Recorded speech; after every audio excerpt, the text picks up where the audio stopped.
Sir ఇప్పుడు gold అనేది consolidation స్టేజ్లో ఉంది.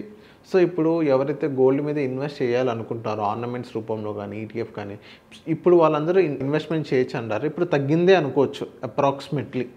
సో మీకేమనిపిస్తుంది? జనరల్ అయితే ఆ హైప్ అయితే కొంచెం తగ్గింది, నార్మల్గా వచ్చేసింది. నార్మల్గా వచ్చింది కాబట్టి మరీ డ్రాస్టిక్గా వెళ్ళే ఛాన్స్లు అయితే ఇప్పట్లో అయితే ఏం కనబడట్లేదు. డ్రాస్టిక్గా డౌన్ సైడ్, అప్ సైడ్ కూడా మరీ అంతగా ఏం లేదు. ఎందుకంటే దాదాపు బయట వాతావరణం కూడా కొంచెం నార్మల్గానే ఉంది. ఆ వార్ కూడా కొంచెం రిలాక్స్ అయినట్టే చెప్తున్నారు కాబట్టి గోల్డ్ సైడ్ పెద్ద ప్రాబ్లమేటిక్ ఏం కనబడట్లేదు. మీరు ఆర్నమెంట్ రూపంలో అయినా ఈటీఎఫ్ రూపంలో అయినా మనం లాస్ట్ టైం చెప్పినట్టు ఐఎన్ఏవి ఒకటి చెక్ చేసుకోవాలి. ఆ చెక్ చేసుకున్న తర్వాత మీరు గోల్డ్ సైడ్ ఇన్వెస్ట్మెంట్ అనేది చేసుకోవచ్చు. ఎప్పుడైనా సరే ఇక్కడ నుంచి మీరు కొనేప్పుడు ప్రతిదీ కొంచెం క్యాలిక్యులేటెడ్ కొనండి. అంటే ఎలా అంటారు క్యాలిక్యులేటెడ్ అని అంటే కొంతమంది ఏం చేస్తారని అంటే ఇప్పుడు మ్యారేజ్ కోసం కొంటాను అంటే ఫ్యూచర్లో ఒక 15 ఇయర్స్ తర్వాత 20 ఇయర్స్ తర్వాత మ్యారేజ్ ఉంటే ఇప్పటి నుంచి కొంచెం కొంచెం కొనుక్కుంటా అంటారు.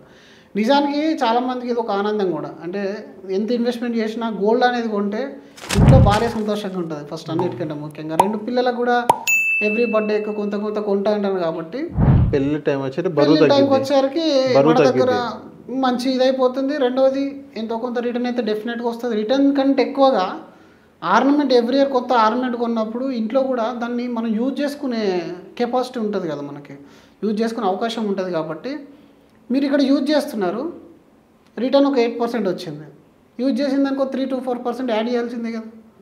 అంటే మనకు 12 to 13% వచ్చినట్టు కదా, ఈక్విటీ రిటర్న్ జనరేట్ అయినట్టే కదా.